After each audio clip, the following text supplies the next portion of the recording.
혹시 자녀가 작은 실패만 해도 금세 부모에게 손을 벌리지는 않나요? 용돈을 관리하지 못해 늘 마이너스 상태인데 그 부담을 고스란히 부모가 대신 짊어지고 있지는 않으신가요?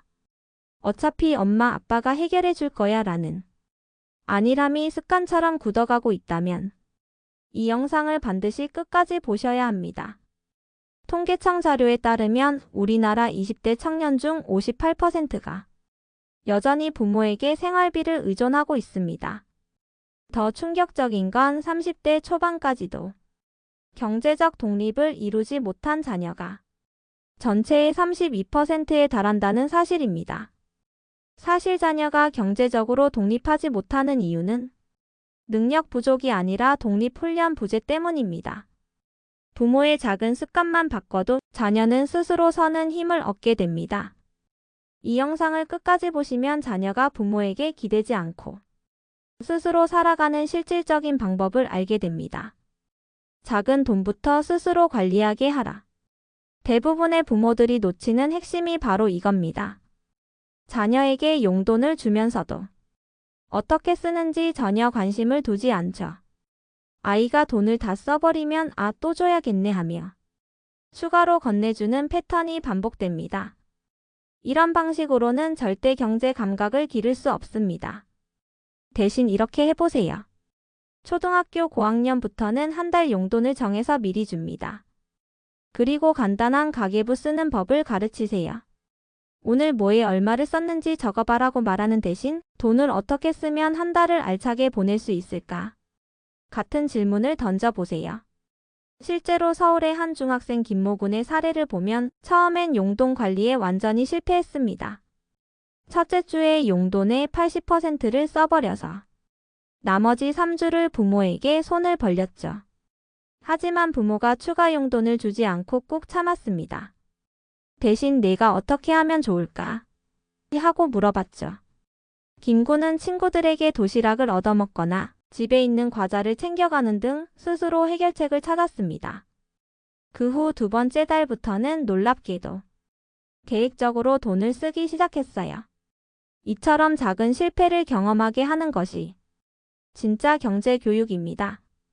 실패했을 때 바로 메워주지 마라. 자녀가 실수하거나 실패할 때 부모의 반응이 아이의 미래를 결정합니다.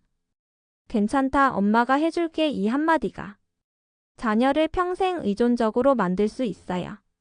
한국청소년정책연구원의 조사에 따르면 부모가 과보했던 청년들의 사회 적응력이 그렇지 않은 경우보다 40% 낮다고 합니다. 특히 문제 해결 능력에서 큰 차이를 보였죠. 그렇다면 어떻게 해야 할까요? 자녀가 숙제를 깜빡했을 때를 예로 들어보겠습니다. 일반적인 부모라면 어머 큰일 났네. 엄마가 전화해서 사정해 볼게 하고 나설 겁니다. 하지만 현명한 부모는 이렇게 말해요. 그래? 그럼 내가 선생님께 어떻게 말씀드릴 거야? 처음엔 아이가 당황하고 울 수도 있습니다. 하지만 결국 스스로 선생님께 사과하고 해결책을 제시하게 되죠.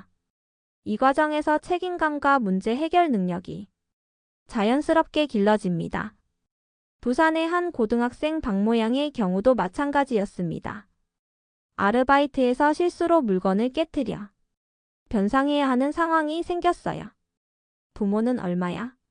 엄마가 대신 내줄게 하지 않았습니다. 대신 내가 어떻게 해결할 건지 한번 생각해봐 라고 말했죠.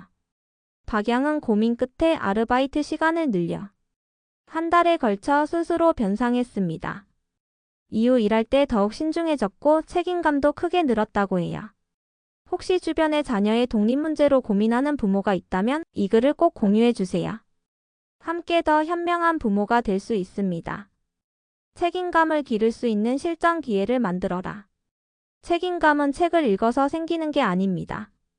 실제로 책임져야 할 상황에서만 길러지죠. 가장 효과적인 방법은 아르바이트입니다. 고등학생부터는 주말이나 방학 때 단기 아르바이트를 권해보세요. 단 조건이 있습니다. 번 돈은 부모가 관리하지 말고 아이가 직접 통장을 만들어 관리하게 하는 겁니다. 대전의 한 고등학생 이모군은 방학 때 편의점 아르바이트를 했습니다. 한 달간 60만 원을 벌었는데 부모는 전혀 간섭하지 않았어요. 이군은 처음엔 비싼 운동화를 사고 게임 아이템에 돈을 썼습니다. 그 결과 계약용 참고서 살 돈이 부족해졌죠. 하지만 부모는 참고서 사줄까 하지 않았습니다. 이군은 결국 중고 참고서를 사거나 도서관에서 공부하는 방법을 찾았어요. 이 경험 이후 돈의 소중함을 제대로 깨달았다고 합니다. 또 다른 방법은 가족 내에서 계약을 해보는 겁니다. 예를 들어 한 달간 집안일 설거지, 청소, 빨래 널기를 담당하고 그 대가로 일정 금액을 받는 거죠. 단 중간에 그만두면 페널티를 물어야 한다는 조건을 붙입니다. 이렇게 하면 아이는 잃은 돈 책임이라는 등식을 자연스럽게 체득하게 됩니다. 실제 성공 사례들. 실제로 이런 방식으로 교육받은 청년들은 어떻게 살고 있을까요? 서울대학교 사회학과에서 실시한 청년 독립성 연구에 따르면 어릴 때부터 경제적 책임감을 기른 청년들이 취업 성공률이 일반보다 28% 높았습니다. 또한 직장 내 적응력과 문제 해결 능력에서도 월등한 차이를 보였어요. 구체적인 사례를 몇 가지 소개해 드리기요. 현재 대기업에서 근무하는 김모 씨 28세는 중학생 때부터 용돈을 스스로 관리했습니다. 고등학생 때는 주말마다 카페에서 아르바이트를 했고 번 돈으로 자신의 휴대폰 요금과 교재비를 직접 냈죠. 대학 시절에는 학자금 대출을 받았지만 졸업 후 2년 만에 모두 상환했습니다. 어릴 때 부모님이 제게 실패할 기회를 주신 덕분에 사회에 나와서도 어떤 어려움이 와도 스스로 해결할 수 있는 자신감이 생겼어요. 동료들이 집에 손 벌리면 되지 않냐고 할 때 저는 이미 스스로 해결하는 게 당연하다고 생각했거든요. 또 다른 사례로는 현재 창업에 성공한 박모 씨 26세가 있습니다. 고등학생 때 아르바이트로 번 돈을 투자해 작은 온라인 쇼핑몰을 시작했어요. 처음에는 실패해서 투자금을 모두 잃었지만 부모는 괜찮다며 위로만 해줬지 돈을 대신 메워주지 않았습니다. 그 경험이 오히려 박 씨에게는 큰 자산이 됐습니다. 실패해도 죽지 않는다는 걸 일찍 배웠어요. 그래서 사업할 때도 과감하게 도전할 수 있었죠. 많은 또래들이 실패하면 어떡하지 하고 주저할 때 저는 실패해도 다시 하면 된다는 마음가짐으로 임할 수 있었거든요. 부모가 피해야 할 치명적인 실수들. 하지만 많은 부모들이 선의로 하는 행동들이 오히려 자녀의 독립성을 해치는 경우가 많습니다. 첫 번째 실수는 미리 걱정해주기입니다. 너 내일 준비물 챙겼어? 시험 언제야? 이런 말들이 습관이 되면 아이는 스스로 계획하고 챙기는 능력을 잃어버립니다. 대신 내가 알아서 하겠지 하고 믿어주세요. 두 번째는 대신 해결해주기입니다. 친구와 싸웠을 때 엄마가 상대방 엄마한테 전화해볼까? 하거나 성적이 안 좋을 때 학원을 더 보낼까? 하는 식으로 부모가 나서는 거죠. 이런 패턴이 반복되면 아이는 평생 누군가 대신 해결해 주길 기다리게 됩니다. 세 번째는 실패를 두려워하기입니다. 자녀가 도전하려고 할 때 실패하면 어떡해? 하고 말리는 겁니다. 안전한 길만 가라고 하면 아이는 도전 정신을 잃게 되죠. 실제로 한국교육개발원의 연구에 따르면 과보호를 받은 청년들의 77%가 새로운 도전을 두려워한다고 답했습니다. 반면 적절한 실패 경험을 한 청년들은 89%가 실패해도 다시 도전할 자신이 있다고 응답했어요. 단계별 독립훈련법. 그렇다면 구체적으로 어떤 단계를 거쳐 자녀를 독립시킬 수 있을까요? 초등학교 시기 8세에서 12세.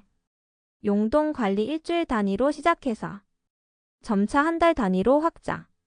간단한 심부름 동네 마트에서 필요한 물건 사오기. 스스로 챙기기 준비물, 숙제 등을 부모가 확인하지 말고 스스로 챙기게 하기. 중학교 시기 13세에서 15세. 용돈 기입장 작성 수입과 지출을 기록하고 월말에 함께 점검. 실패 경험하기 작은 실수나 실패가 생겼을 때 스스로 해결하게 두기. 가족 내 책임 집안을 분담하고 꾸준히 이행하기. 고등학교 시기 16세에서 18세. 아르바이트 경험 주말이나 방학을 이용한 단기 아르바이트. 통장 관리 본인 명의 통장 만들어서 직접 관리. 미래계획 대학 학비나 진로에 대해 구체적으로 계획 세우기. 대학생 시기 19세에서 22세. 생활비 관리 한 학기 또는 한 달 생활비를 미리 주고 스스로 관리하게 하기. 학자금 대출 부모가 모든 학비를 대지 말고 일부는 학자금 대출로 해결하게 하기. 취업 준비 스펙 쌓기나 취업 활동을 스스로 계획하고 실행하게 하기.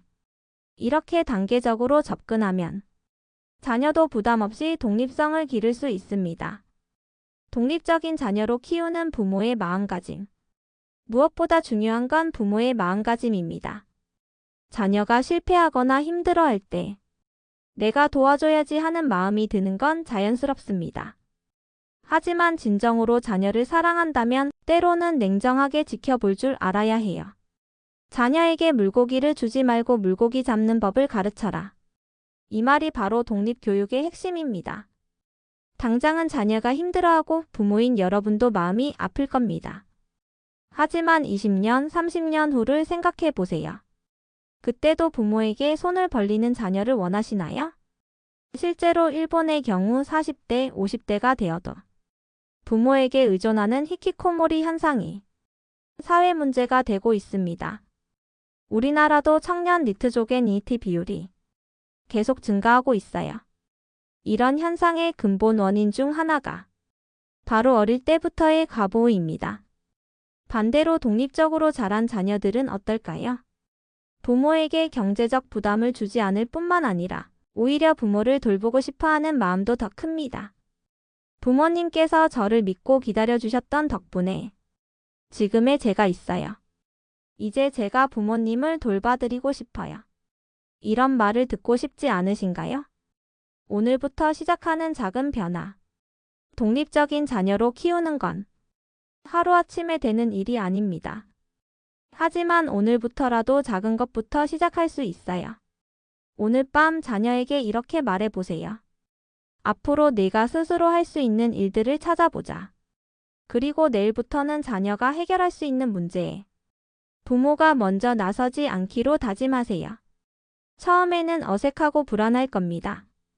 자녀도 왜 갑자기 부모가 도와주지 않는지 의아해할 거예요. 하지만 시간이 지나면 놀라운 변화를 목격하게 될 겁니다.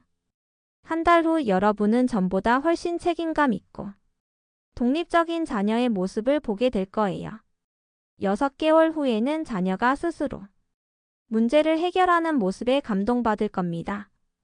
1년 후에는 우리 아이가 이렇게 의젓할 수가 하며 뿌듯해할 거예요. 자녀가 부모에게 기대지 않고도 꿋꿋하게 서는 순간 부모도 마음이 한결 가벼워집니다. 오늘의 작은 실천이 결국 자녀의 평생 독립 자산이 됩니다. 지금 당장 시작하세요. 여러분의 자녀가 스스로 서는 멋진 어른으로 성장하는 모습을 보고 싶다면 말이에요.